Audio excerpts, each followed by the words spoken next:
Hola, ¿cómo están? Damos inicio a la quinta sesión del curso Legislación Laboral y Seguridad Social. El tema de hoy, los derechos de sindicación, negociación colectiva y huelga. Vamos a empezar definiendo qué es un sindicato.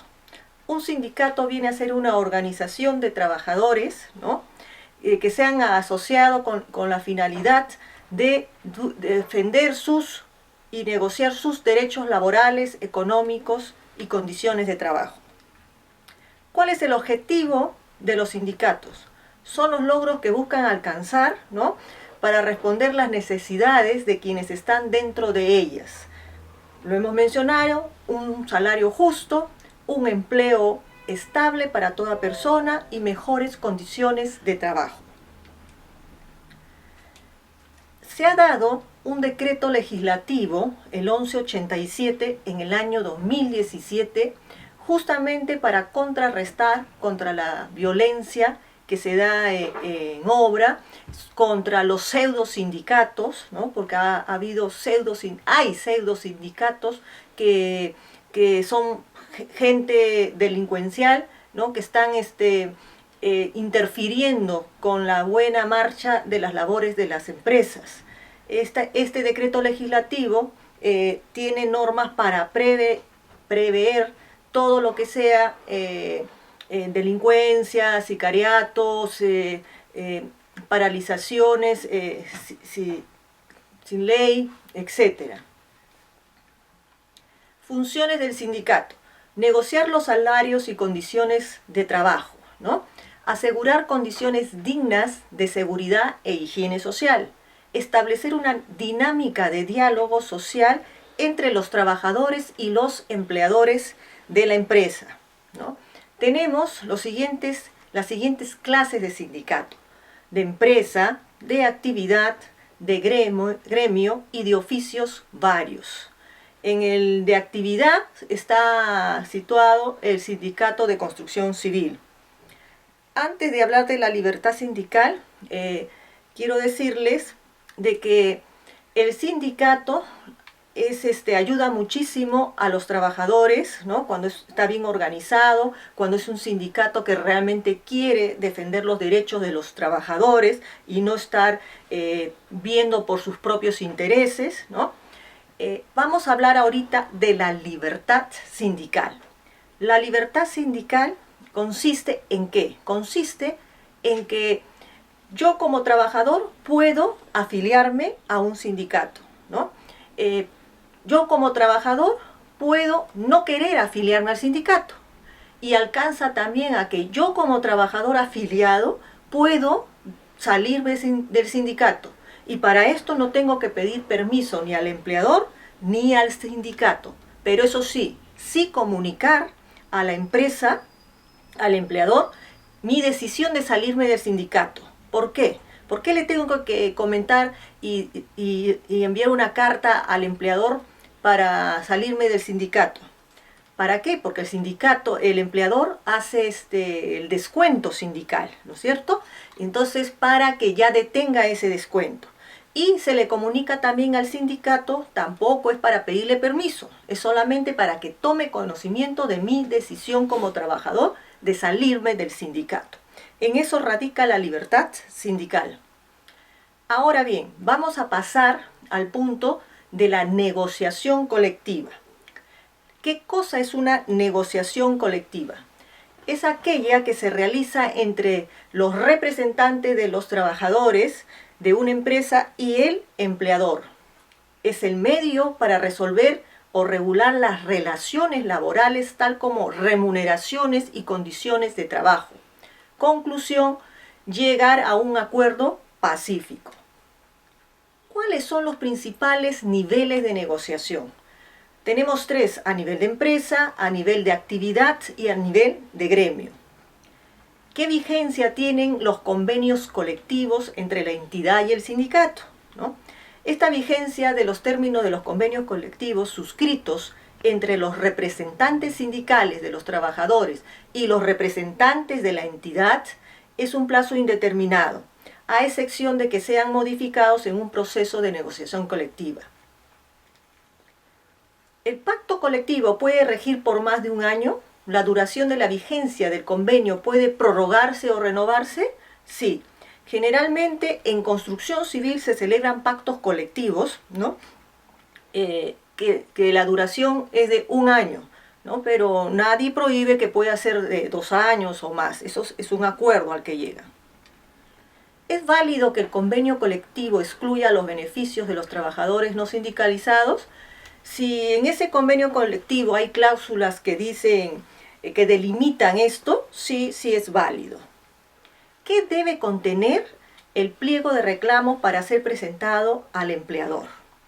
A ver, el pliego de reclamos debe ser presentado al empleador con un proyecto de convención colectiva. ¿Qué es el pliego de reclamos?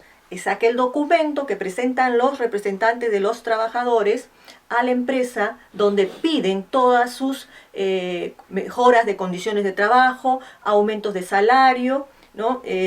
Y con ese pliego de reclamos dan inicio a la negociación colectiva. Ese pliego de reclamos tiene que tener de todas maneras la presentación del convenio colectivo, ¿no? Acá tenemos los requisitos. Se inicia esta negociación colectiva con la presentación del pliego de reclamos que contiene un proyecto de convención colectiva, ¿no? Tiene que tener denominación, número de registro, domicilio, etc. La nómina de los integrantes de la comisión negociadora con los requisitos establecidos en el artículo 49, ¿no? Ahí seguimos con los requisitos que tiene que tener nombre, denominación social, domicilio de cada una de las empresas, organizaciones de las empresas comprendidas, las peticiones que se formulen sobre remuneraciones y condiciones de trabajo, copia de comunicación remitida al empleador tratándose de negociaciones del ámbito de empresa y la firma de los dirigentes sindicales designados en asamblea. ¿Cuál es el plazo de presentación para el pliego de reclamos? Acá hay que tener mucho cuidado. El plazo de presentación del pliego de reclamo debe realizarse no antes de 60 ni después de 30 días calendarios anteriores a la fecha de caducidad de la convención vigente. Si se presenta con posterioridad a este plazo que hemos mencionado, su vigencia se posterga en forma directamente proporcional al retardo, ¿no? Acá tenemos un ejemplo. Miren, si el sindicato se demora 15 días en la presentación del pliego de reclamos, la vigencia del convenio colectivo se retrasa de igual modo. Por decir, si el plazo máximo de presentación es el 30 de noviembre y el pliego de reclamos es presentado el 15 de diciembre, entonces la vigencia del convenio colectivo se iniciaría el 15 de enero. ¿Cuáles son las etapas de la negociación colectiva? Tenemos una primera etapa, que es la etapa preliminar, ¿no? Que da inicio a la negociación colectiva, que es justamente la presentación del pliego de reclamos al empleador. Este pliego de reclamos tiene necesariamente que contener la convención colectiva, un proyecto de convención colectiva. En esta etapa no basta con la simple presentación que hacen los trabajadores, sino que también debe contar con el asentimiento, o sea, con el consentimiento del empleador, el cual será fundamental para poder iniciar esta etapa preliminar de negociación. La etapa de negociación o trato directo viene a ser la segunda etapa de la negociación colectiva. Aquí está debidamente representada por el trabajador y por el empleador, ¿no? Se constituyen comisiones de trabajo de la negociación. Es un trato directo que se va a hacer con el empleador. Suponiendo que no se llegue a ningún acuerdo en esta etapa de trato directo, entonces se pasa a la siguiente etapa, que es la de conciliación. En esta etapa de conciliación se tiene que solicitar al Ministerio de Trabajo, ¿ah? Y en esta etapa las partes podrán solicitar a la autoridad de trabajo que se practique la valorización de sus demandas, considerando la información que ha proporcionado la empresa. a efectos de poder evaluar la capacidad que tiene la empresa para poder atender las peticiones hechas por el sindicato. Vamos a suponer que no termina que no prospera la conciliación. ¿Qué alternativas tienen los trabajadores? No prosperó el trato directo, no prosperó la conciliación. Entonces, ¿qué alternativas tiene? La siguiente. Pueden ir al arbitraje o pueden ir a la huelga. ¿Ya? Ojo, si deciden ir al arbitraje, ya no pueden ir a la huelga. Lo mismo es si deciden ir a la huelga, ya no pueden ir al arbitraje. Es una de las dos etapas. La etapa del arbitraje, por último, de no haber un acuerdo en las etapas precedentes, los trabajadores podrán optar por huelga o por arbitraje, ¿no? Todas estas etapas conllevan a un solo objetivo, que es llegar a un acuerdo que se va a plasmar justamente en la convención colectiva. Ahí miran, ustedes pueden visualizar un cuadro de las etapas de la negociación colectiva. Como ustedes observan, se inicia con la presentación del pliego de reclamos que contiene un proyecto de convención colectiva. Sigue la etapa de negociación directa o trato directo, ¿no? No se llega a un acuerdo, entonces se solicita la conciliación, ¿no? Si hay conciliación, a esa negociación colectiva termina feliz, pero es muy difícil que terminen en esta etapa de conciliación. Generalmente no llegan a la conciliación y tienen que pasar a la otra etapa que viene a ser arbitraje o huelga. La negociación directa se inicia dentro de los 10 días calendarios presentado el reclamo. Debe ser admitido por la autoridad administrativa de trabajo. ¿Qué se busca con esta negociación colectiva? Una solución al reclamo de acuerdos parciales del convenio colectivo para poder llegar a una solución o a un acuerdo final.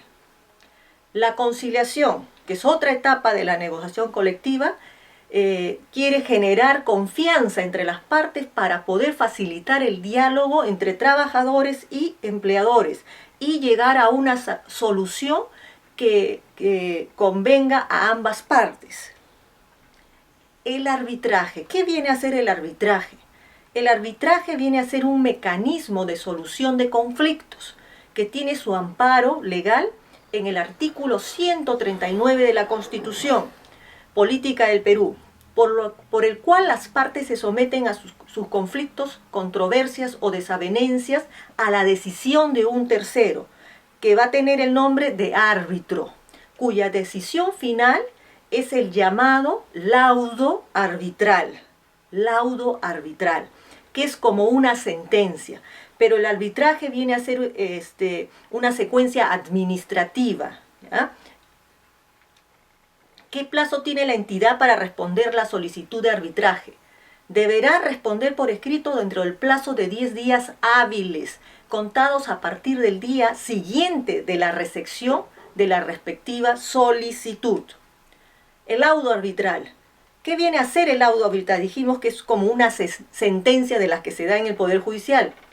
Es la decisión que expide el tribunal arbitral o árbitro único, ¿ya? Porque pueden ser 3 árbitros o un solo árbitro, ¿no? Con la que se resuelve una controversia. La misma que, de no imponerse el recurso de anulación sobre el laudo arbitral, adquiere la calidad de cosa juzgada. ¿Por qué las partes eligen la vía arbitral? Muchos deciden ir a la vía arbitral y no a la huelga porque esta es más rápida, llega a una solución con mayor celeridad. Hay simplicidad y flexibilidad de las dos partes, de los árbitros. Hay especialización de lo que se va a someter al arbitraje, confidencialidad y privacidad y mucha dedicación. Estructura del laudo arbitral. ¿Cuál es la forma de un laudo arbitral? Debe constar por escrito y estar firmado por los árbitros, quienes pueden discrepar entre ellos, ¿no? El árbitro que no firma ni emite opinión discrepante se adhiere a lo que ha decidido la mayoría de los presentes. Estructura de un laudo arbitral. Debe ser motivado, ¿no? Debe constar la fecha y la emisión del lugar del arbitraje. El tribunal arbitral se debe pronunciar en el laudo sobre la asunción o distribución de los costos de arbitraje. ¿Se puede impugnar un árbitro arbitral? Hemos dicho hace un momento que el laudo arbitral conlleva la calidad de cosa juzgada, ¿no? Pero sí se puede impugnar solamente por dos conceptos. Por razones de nulidad, cuando se emite bajo presión derivada de alguna modalidad irregular de paralización de labores o de actos de violencia. O por establecer menores derechos a los contemplados por la ley a favor de los trabajadores. Y ahora bien, ¿qué cosa es la convención colectiva? Dijimos hace un momento que la convención colectiva viene a ser un acuerdo, ¿no es cierto? Es el producto de ¿qué? De esa negociación colectiva, de esa negociación que ha habido entre trabajadores y el empleador, ¿no? Entendida como el acuerdo destinado a regular ¿qué cosa? Las remuneraciones, las mejoras de condiciones de trabajo y todo lo relacionado a las relaciones entre el trabajador y el empleador. Convención colectiva es un pacto solemne, claro. Se celebra entre uno o varios patronos, o sea, empleadores o asociaciones patronales o asociaciones de empleadores, ¿no? Y por la otra parte, los representantes de los trabajadores. Las características de la convención colectiva. ¿Qué características, qué debe haber en una convención colectiva, ¿no? Los contratos individuales de trabajo quedan automáticamente adaptadas a las cláusulas normativas que se establecen en ese acuerdo, en esa convención colectiva. Rige durante el periodo que acuerden las partes, ¿no? Puede ser indefinido, sí, pero generalmente se hacen convenciones colectivas por un año. Rige desde el día siguiente de la caducidad de la convención anterior. Debe formalizarse por escrito. ¿Cómo se clasifican las cláusulas de un convenio colectivo? Son las que incorporan a los contratos individuales de trabajo, interpretándose como normas jurídicas durante su vigencia. Se clasifican como obligacionales y también delimitadoras. ¿Cuáles son los efectos de la convención colectiva? Esta parte es muy importante. La convención colectiva, que hemos dicho que es el acuerdo al que se llega, ¿no? de esa negociación colectiva que ha habido, tiene carácter de fuerza vinculante entre las partes. ¿Y qué quiere decir fuerza vinculante? Quiere decir que va a generar obligación tanto del empleador como de los trabajadores, que tienen que acatar lo que se ha acordado en esa convención colectiva. ¿Quiénes tienen capacidad para negociar colectivamente en representación de los trabajadores? En las convenciones colectivas de empresa, sindicato, respectivo a la falta de los representantes expresamente elegidos por mayoría de los trabajadores. En las convenciones por rama o actividad o gremio, la organización sindical o conjunto de ellas de la rama o gremio correspondiente. Ahora veremos este tercer punto, que es la huelga.